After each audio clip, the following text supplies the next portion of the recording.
대단가 붙이네요. 안녕들 하세요? 예. 예, 오늘 여러분들과 함께 사랑 이야기를 나눠보려고 합니다. 여러분들 사랑하면 여러분들 마음 가운데 떠오르시는 여러 가지 생각들이 있을 거예요.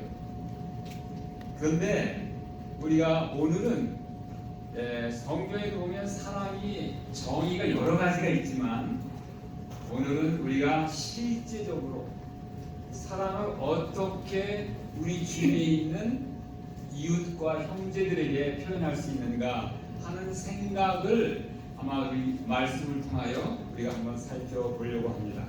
특별히 오늘의 이 말씀은 우리 모두에게 필요한 말씀이지만 특별히 저에게 필요한 말씀이라고 생각을 합니다. 그래서 제가 저에게 말씀을 전하는 그러한 시간이 됐으면 좋겠습니다. 자, 그래서 오늘의 말씀의 제목은 사랑 곧 허물을 이 옆에 있는 이웃과 형제의 허물을 덮어주는 것이 바로 사랑이다 하는 그러한 주제로 말씀을 나누려고 합니다. 오늘 우리 다 같이 우리 주제 성경절 로마서 13장 10절 그리고 잠언 17장 있는 말씀을 좀 이렇게 살펴보려고 합니다. 먼저 로마서 13장 10절에 있는 말씀을 누가 한번 찾아서 읽어주시기 바랍니다. 사랑은 이웃에게 악을 행치 아니하나니 그러므로 사랑은 율법의 완성이니라. 예, 그리고 잠언 17장 9절도 누가 또 한번 읽어주시기 바랍니다. 잠언 17장 9절입니다.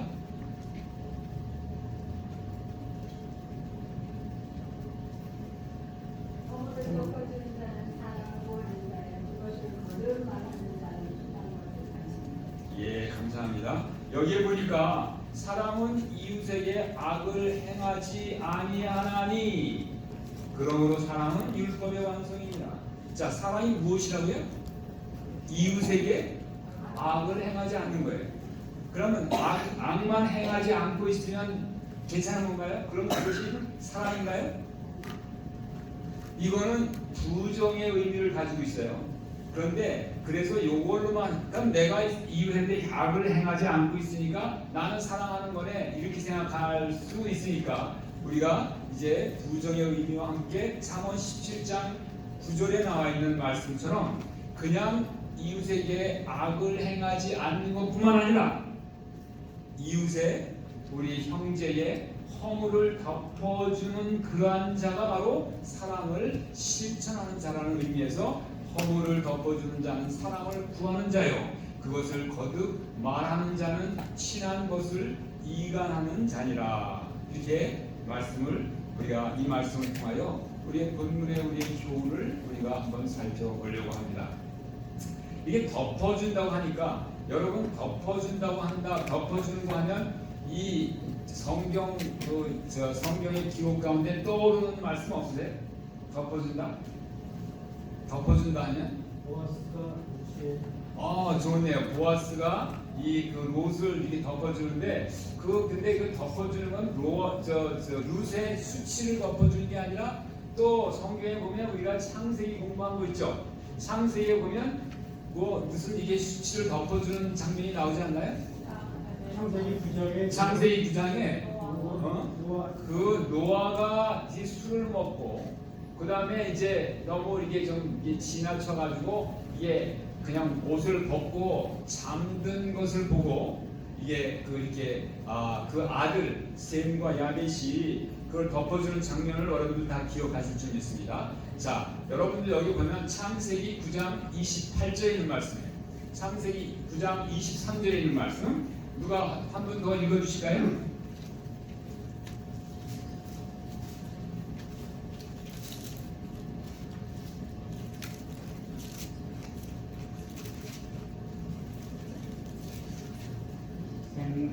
셈과 야벳이 옷을 가져다가 자기들의 어깨에 메고 이끌어터 들어가서 그들이 아버지의 하체를 덮었으며 그들이 얼굴을 돌이켜 그들이 아버지의 하체를 보지 아니하였더라. 예, 여기에 지금 이 내용은 여러분들이 잘 아시리라고 믿습니다. 그래도 혹시 좀 모르시는 분들을 위해서 제가 잠시 부연 설명을 드리겠습니다. 자, 이제 그 노아 홍수가 끝난 다음에 이제 노아가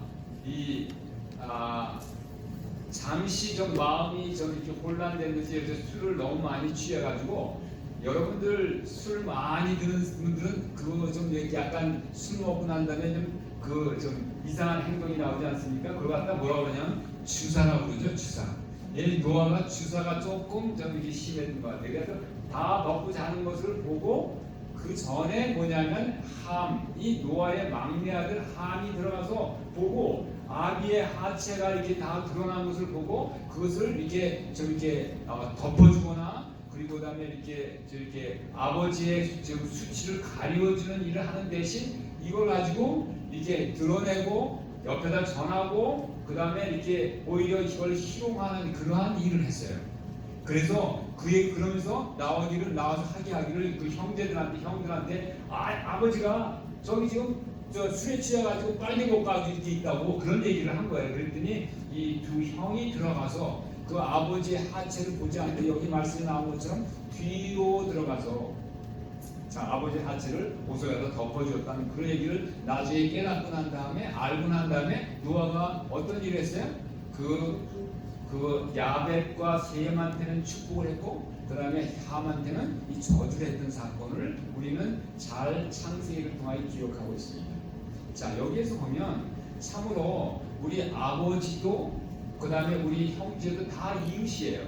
그러니까 우리 주위에 있는 모든 우리의 형제들의 그 허물을 덮어주는 것은 참으로 우리가 사랑을 행하고 사랑을 이루는 그러한 일이라는 거예요. 그래서 우리가 이 창세기 9장에 나와 있는 교훈을 좀 살펴보면서 우리가 참 어떠한 사람이 되어야 되는가 하는 것들을 한번 살펴보려고 합니다. 노아와 같이 완전한 사람, 이 사실 노아가 완전한 사람이라고 성경에 나와 있어요. 저 성경의 창세기 6장 9절에 노아는 당세의 완전한 자라 이런 말씀이 있어요. 이렇게 노아처럼 이렇게 완전한 자라 할지라도 이렇게 또 실수할 수 있나요? 다 실수할 수 있어요. 우리 모두는 아무리 훌륭한 사람이고 아무리 정말 의로운 사람이라 할지라도 때에 따라서 실수할 수 있습니다. 그래서 그러한 우리 형제를 실수해 봤을 때 우리 여기에 셈과 야벳이 한 것처럼 이 형제의 남의 허물을 덮어주는 사람이 바로 그 사람은 축복을 받을 수 있는 그러한 사람이고, 이제 다음처럼 이 남의 허물을 드러내는 자는 오히려 축복이 아니라 저주가 임할 수 있다는 사실을 생각해 보면서 하물며 우리가 뒤에서 형제의 흉을 보면 어떻겠어요? 그러니까 우리가 정말 이 교회에서 우리의 사랑을 실천하기 위해서 정말 우리 형제의 허물을 덮어주는 그러한 아름다운 역사가 이 교회에서 많이 일어났으면 좋겠습니다. 자, 여기 보면 우리 인간들은 다 실수가 많아요. 여기 보면 믿음의 조상들이 실수가 많았어요. 참 우리가 보면 성경을 읽다 보면 성경에 그야말로 기라성과 같은 믿음의 조상들이 나오지 않습니까? 그래서 우리가 한번 살펴본다면 지금 얘기한 노아, 아브라함, 이삭, 야곱, 모세, 다윗, 이분들이 다 성경에 정말 기라성과 같은 그런 믿음의 조상이에요. 그런데도 불구하고 이분들이 또한 이렇게 실수가 많았다는 거예요. 우리 잘 아는 것처럼 노아의 실수 받고 아브라함도 여러분들 다 실수 기억하죠? 이삭도 그렇고 야곱도 그렇고 모세도 그렇고 다윗은 정말 큰 실수를 했지 않습니까? 그럼에도 불구하고 하나님께서는 이렇게 이게 실수가 아닌 많은 사람들을 써서 그분의 역사를 이룬다는 사실을 생각해 보면서 우리가 비록 범이 많고 허물이 많고 실수가 많은 사람이라 할지라도 우리는 이것을 보고 우리가 용기를 가질 수 있게 된다고 생각을 합니다. 그래서 모든 사람들은 단점이 많지만 또한 그런데도 불구하고 장점도 또 있어요. 모든 사람들이 다 단점만 있는 게 아니라 허물만 있는 게 아니라 장점도 또 있다는 거예요. 그래서 하나님은 그 사람들을 통하여 일을 하시는데 어떻게 하시냐면 그 불완전한 사람들의 장점을 이렇게 드러내서 허물은 덮어주시고 가리우시고 장점은 드러내서 그 장점을 통하여 하나님께서 일을 이뤄나가신다는 사실을 생각해 볼 때 그래서 우리에게도 희망과 소망이 있음을 우리는 참으로 감사하게 됩니다. 그래서 우리도 형제의 단점은 덮어주고 장점은 드러내는 그러한 그 일들을 통하여 우리가 참으로 사랑의 하나님을 섬기는 우리로서 우리 하나님의 사랑을 실천하는 그러한 여러분들과 제가 됐으면 좋겠습니다. 한국에 어느 목사님이 지하 개척교회를 지하에 처음에 이제 돈이 없으니까 지하에 조그만 방을 얻어가지고 개척교회를 이제 이렇게 개척을 했어요. 지하교회를. 그랬는데 하루는 보니까 그 교회 입구에 보니까 담배 꽁초가 그냥 이렇게 흐트러져 있는 거예요. 그래가지고 이게 왜 그러지? 이 담배 꽁초뿐만 아니라 아니 또 가래치기도 뱉어놓고 아니 그래서 이 목사님이 보고 굉장히 좀 이렇게 약간 마음에 안 좋았어요. 그래가지고 이게 왜 누가 이걸 이렇게 하는가 하고 잘 살펴보니까 근처에 있는 여학교에 BM 청소녀들이 여학생들이 거기서 와가지고 담배를 뻐끔뻐끔 피고 담배 피고 나니까 이제 뭐 저기 하니까 가래떡도 탁탁 뱉고 이런 거예요. 아 그래가지고 처음에 이걸 보고 아니 도대체 교회 앞에서 이렇게 담배를 피는 거 말고 거기다 가래떡을 뱉어놓고 이렇게 하니까 처음에 어땠을까요? 아니 열이 막 난 거. 그래가지고 이 사제 애들한테 한번 있다가 좀만 이제 그 하는 애들을 붙잡아서 혼을 내줘야 되겠다 생각을 했는데 잘 생각해보다가 생각을 바꾼 거예요. 내가 이럴 게 아니라 생각을 바꿔서 오히려 뭐냐면 거기다가 깨끗이 치워가지고 거기다가 이 담배 피는데 저기 담배 잿돌도 갖다 놓고 그 다음에 휴지도 갖다 놓고 그 다음에 물도 좀 갖다 놓고 그 다음에 쓰레기통도 갖다 놔서 거기다 가래치 뱉을 때 쓰레기통에다 하고 그 다음에 이제 거기다가 귤도 좀 갖다 놓은 거예요. 귤도 갖다 놓고 얘도 거기다 쪽지나 써가지고 뭐라고 썼냐면 누구든지 이 교회의 문턱에 발을 디디는 사람은 다 이 교회 교인이고 그래서 저는 여러분들의 담임 목사입니다. 여러분들을 정말 진심으로 환영합니다. 라고 이렇게 써놓은 거예요. 거기다가 이 써놓으니까 써놔가지고 그렇게 놔두니까 이 애들이 와서 이렇게 보니까 여기 그렇게 다 있는 거예요. 그러니까 이 아이들이 거기서 이제 이렇게 그 귤도 먹고 그다음에 이렇게 하고 이제 제대로 하고 이제 그렇게 한 거예요. 그런데 계속 이 목사님이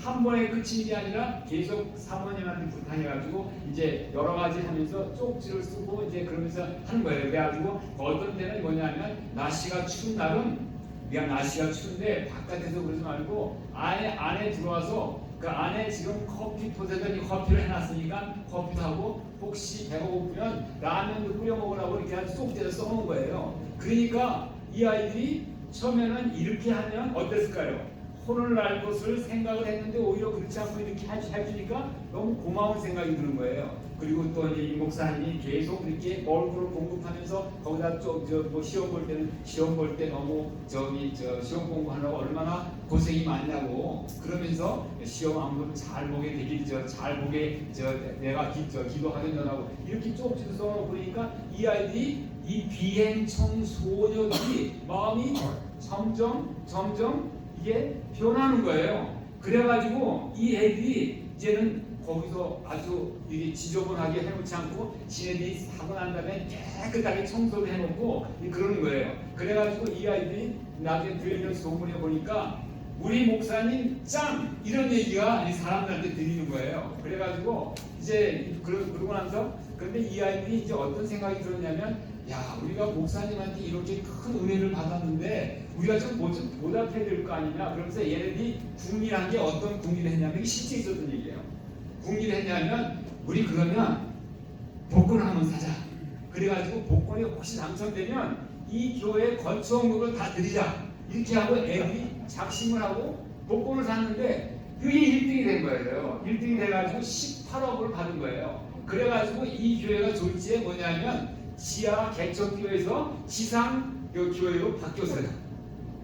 그래서 이제 실제 이런 얘기입니다. 자, 이 목사님이 이 비행 청소녀들의 허물을 지적하고 나보다는 대신 그거를 감싸주고 이해해주고 그리고 서서히 이 아이들을 갖다 이렇게 사랑을 퍼부어주니까 이 아이들이 바뀌는 거예요. 그래서 결국은 졸지에 이 교회가 개척교회 지하교회에서 지상교회로 이게 바뀌어지는 그런 놀라운 역사가 일어났다는 사실을 생각해 보면서 참 여러분들은 보다도 제가 참 배울 점이 많이 있다고 생각이 듭니다. 자, 여러분들 보면 그런데 우리가 때로는 이게 그냥 이렇게 이제 형제의 허물을 보고 그냥 이렇게 덮어주기만 하지 못할 때도 있어요. 그렇죠? 여기 보면 성경에 보면 이 나단이 다윗을 책망한 얘기가 나오지 않습니까?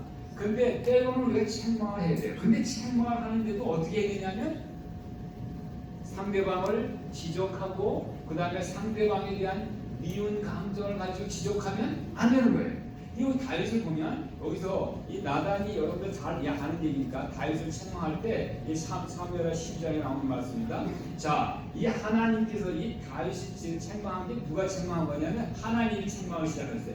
하나님이 책망하는데도 하나님이 어떻게 책망하시는가 이걸 잘 살펴보면 야, 책망을 할 때도 이러한 마음으로 이러한 방법으로 책망을 해야 되겠구나 하는 것들을 깨달을 수 있어요.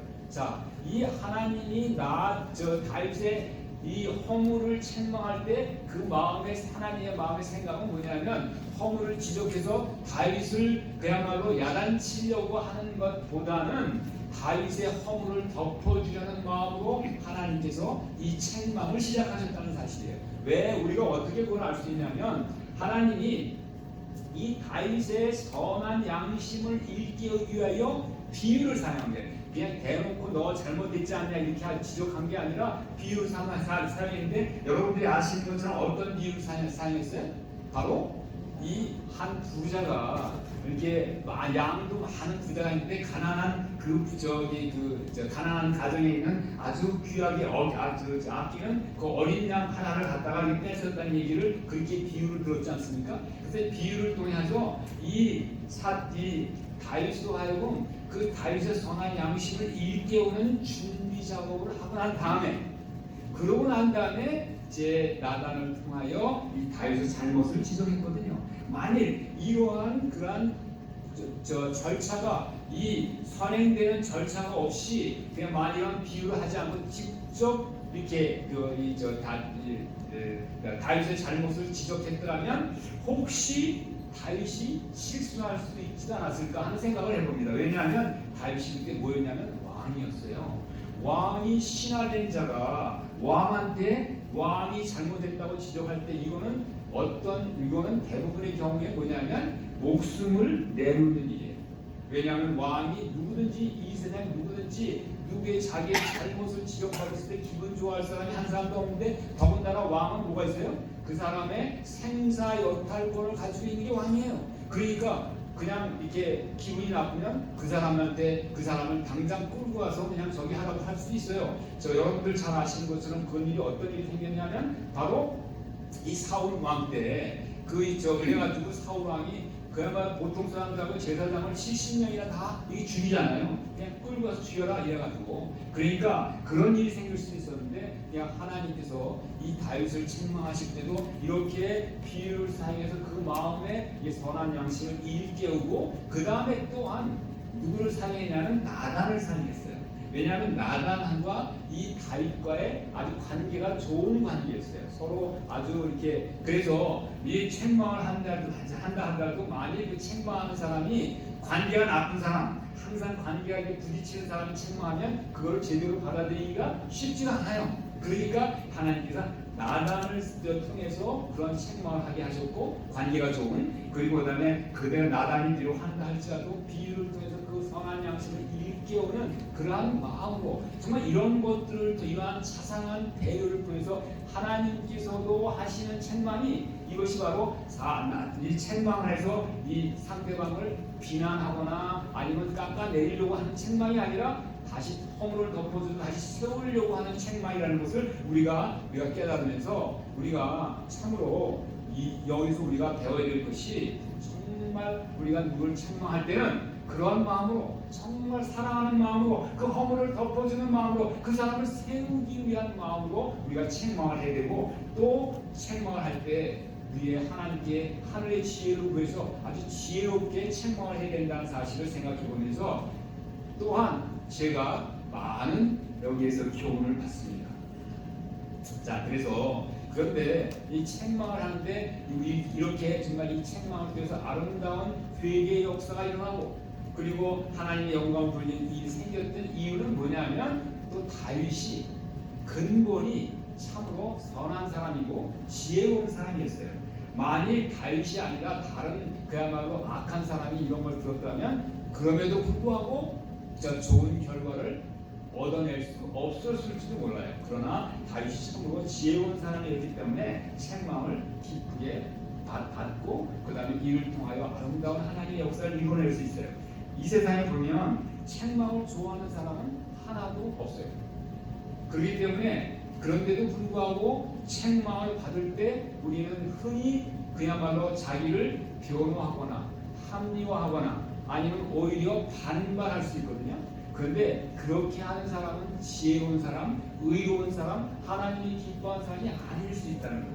그래서 특별히 우리 남편님들 우리 부인한테 잔소리 들을 때 특별히 기억하셔서 잔소리 들었을 때 이것이 사랑의 이 잔소리라는 것을 생각하고 고맙게 생각하게 되시길 바랍니다.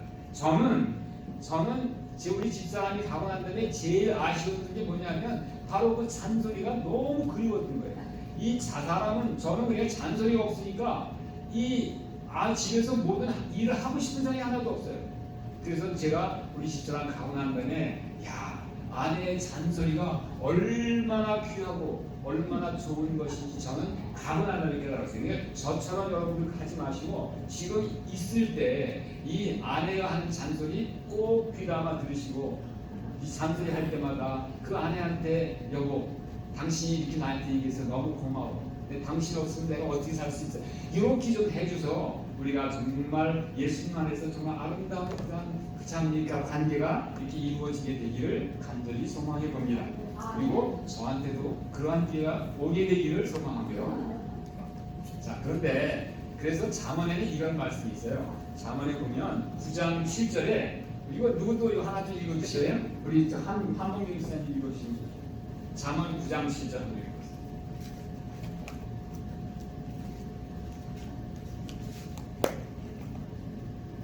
지혜로 말미암아 내 날이 많아질 것이요 내 생명의 해가 더하리라. 잠언 9장 7절인데 거만한 자를 징계하는 자는 도리어 능력을 갖고 악인을 책망하는 자는 도리어 힘을 얻느니라. 여기 번역이 틀리는데 여기 보면 거만한 자를 책망하지 말라. 그가 너를 미워할까 두려우니라. 그러나 지혜 있는 자를 책망하라. 그가 너를 사랑하리라. 그러니까 여러분들 다 이 부인의 잔소리를 듣고 다 지혜로운 남편이 되시기 바랍니다. 이게 부인의 잔소리를 듣고 화를 내는 그런 남편은 어떤 남편이에요? 거만한 남편이라는 거예요. 성경 말씀이 제 얘기가 아니에요. 성경 말씀. 그래서 우리가 싫은 소리를 자기를 이렇게 책망하는 소리를 겸손하게 들을 줄 아는 사람이 진짜 겸손한 사람이요.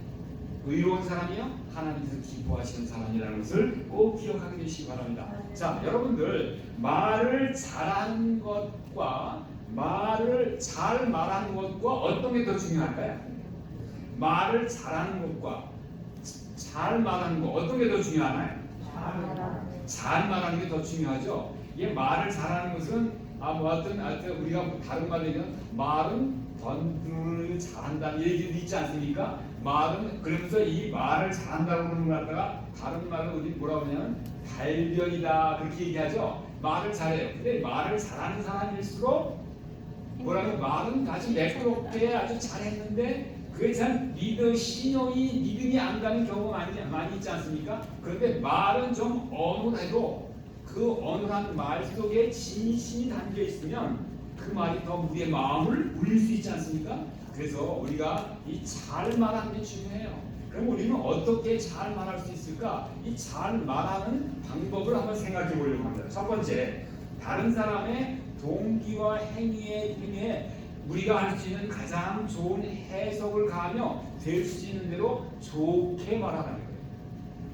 부정적인 말보다는 긍정적인 말, 책망하는 말보다는 될 수 있으면 칭찬하는 말을 해주라는 거예요. 자, 그래서 다른 사람의 두 번째로 좋은 특성은 많이 보고 될 수 있는 대로 그들의 결점은 적게 보라는 거예요.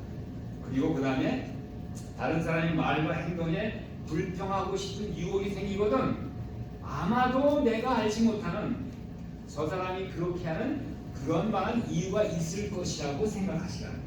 자, 이렇게 이런 것들을 잘 이렇게 마음 가운데 담아두시면 우리가 말을 비록 달변으로 잘은 할지라도 우리가 잘 말할 수 있는 지혜를 얻을 수 있을 줄 믿습니다. 자, 여러분들 나폴레옹 잘 아시죠?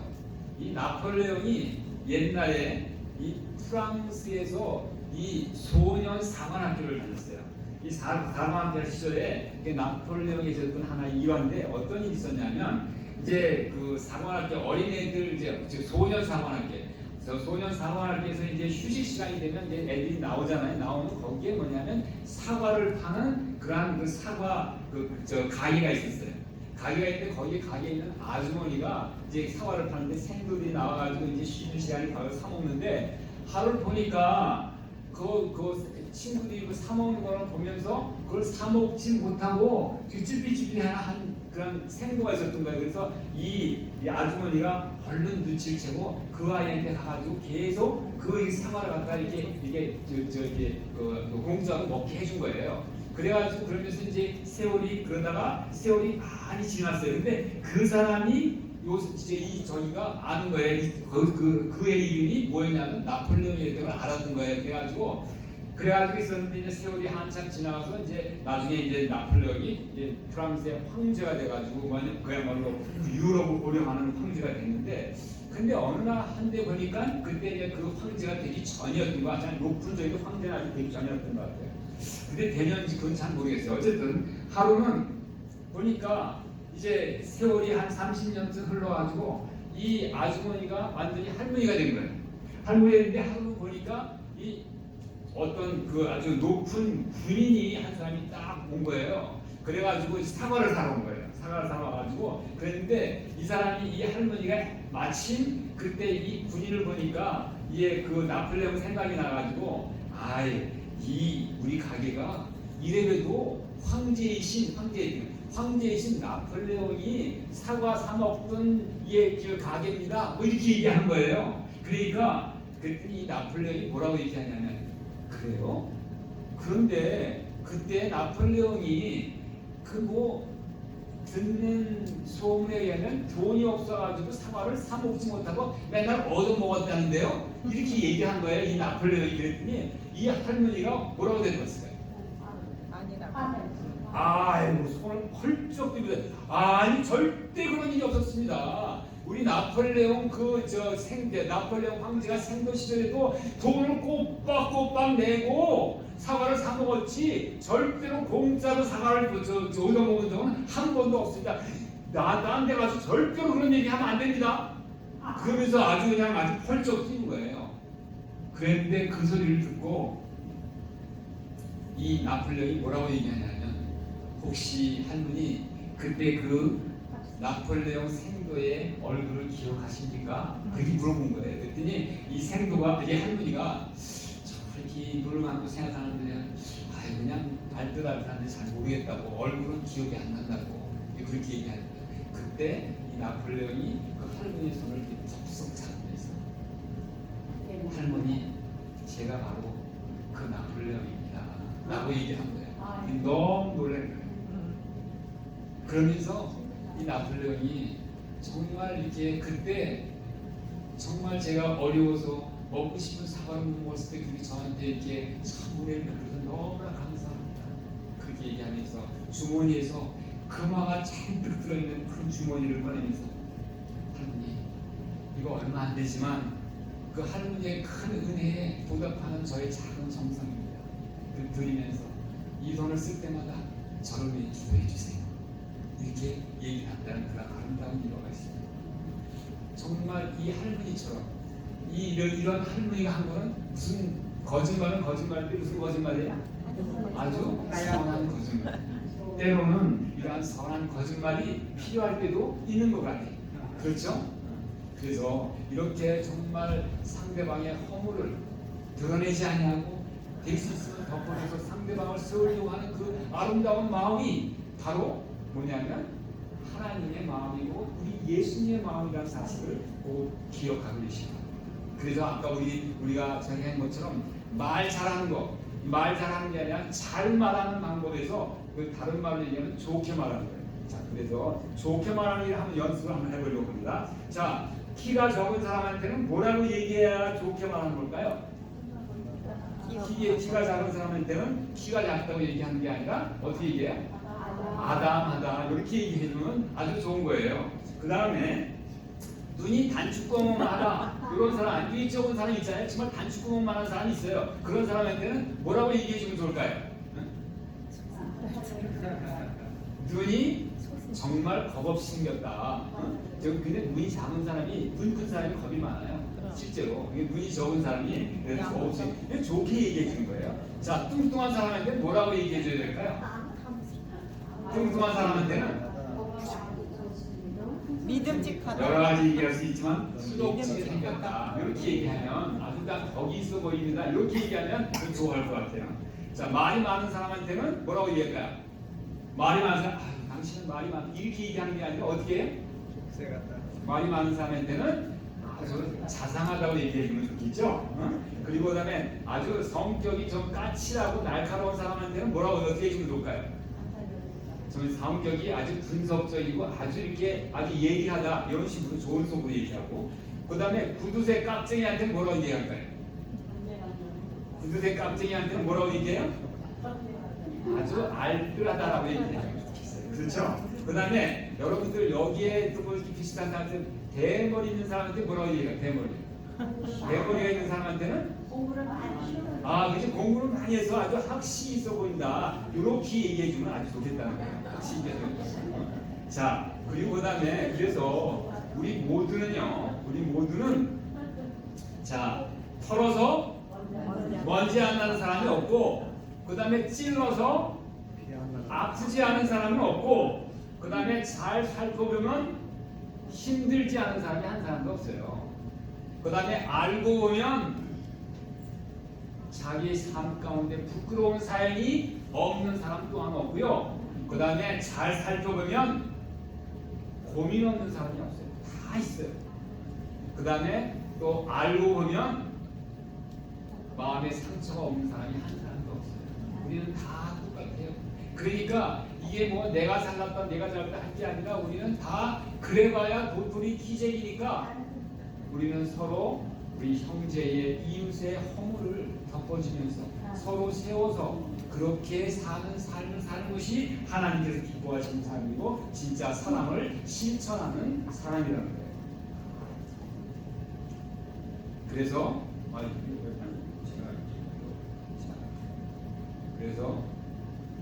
자, 그런데 정말 우리의 허물을 덮어주는 가장 많이 덮어주신 분이 누구예요?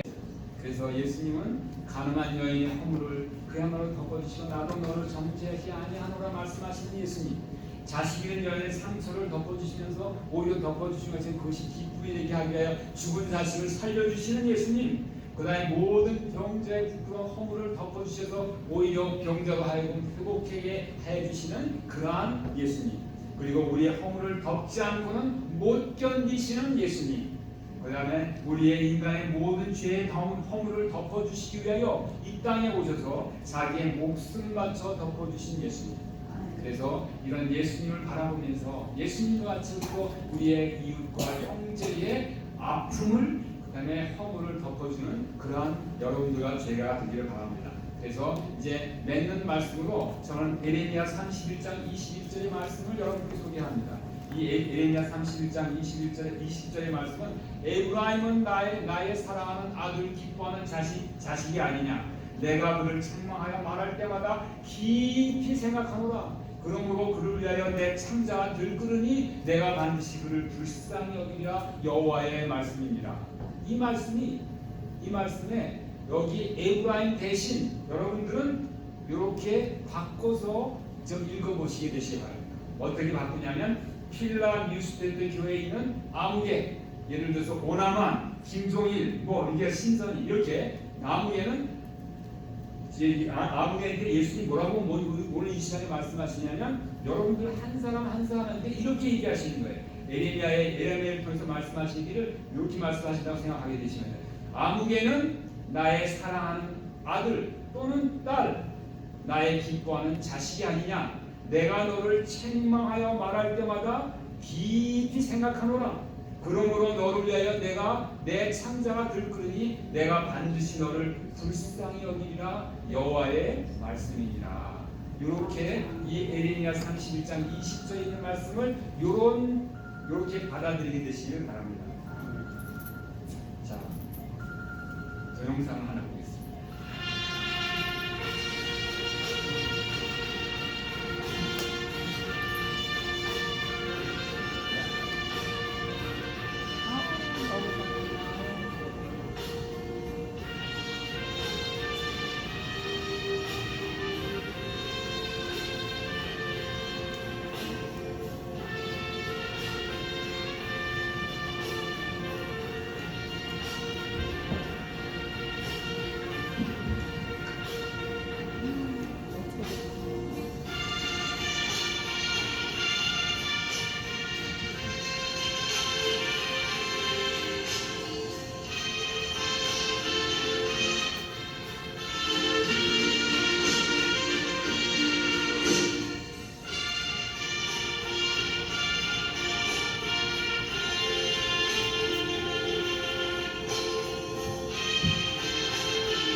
이 노래는 제가 참 좋아하는 노래예요. 그런데 정말 이 엘리콘 대위에 비록 적군이니까 그냥 죽으라고 놔도 되는데 그 좋아하는 그 적군의 병사지만 그에게 참 이렇게 적군의 그 수치를 가려주는 그러한 이 치료를 해줄 때 그때 그걸 통해서 이 에리콘 대위는 자기의 아들의 장례를 칠 수 있었고, 그 다음에 그 아들이 그야말로 그 주머니에 있던 꼬기꼬기한 그 악보를 통해서 이 아름다운 곡이 세상에 알릴 수 있었던 그러한 놀라운 역사를 이루었다는 것이죠. 정말 이렇게 옆에 있는 형제와 이웃의 행한 조그마한 선행과 그들의 허물을 덮어주는 그 행동이 참으로 이렇게 큰 역사를 이루고 하나님을, 예수님을 따라가는 그러한 귀한 역사로 이어질 수 있다는 사실을 생각하면서 저는 이 에리콘대의 아들이 정말 살았더라면 얼마나 더 아름다운 곡을 참 우리한테 참 이렇게 선사해 줄 수 있지 않았을까 하는 그런 아쉬움이 있지만, 그보다 더 아름다운 곡이, 노래가 우리 하늘에 준비되어 있음을 기억하시고 우리 모두 하늘에 꼭 가서 그 예수님께서 직접 마련해 오신, 준비해 주신 그 아름다운 찬양을, 아름다운 곡을 들으면서 감사하게 되는 그러한 여러분과 제가 되시길 바랍니다. 자, 그래서 이제 말씀을 드리면서 핀란 뉴스타트 교회 성도 여러분, 우리도 예수님의 모범을 따라서 진정 형제를 사랑하는 자, 곧 형제의 허물을 덮어주는 자가 돼서 곧 하나님께서 기뻐하시는 자가 되십시다. 우리가 이렇게 형제의 허물을 덮어주면서 사랑을 실천하며 살다 보면 우리는 이제 머지않아 오시는 그 예수님한테 말하는가 하고, 그 다음에 주 예수여 어서 오시옵소서 하는 그러한 큰 외침을 외치는 그 아름다운 자리에 여러분과 제가 분명히 함께할 줄 믿고 그렇게 되기를 바라는 마음을 가지고 이 말씀을 주겠습니다. 아멘.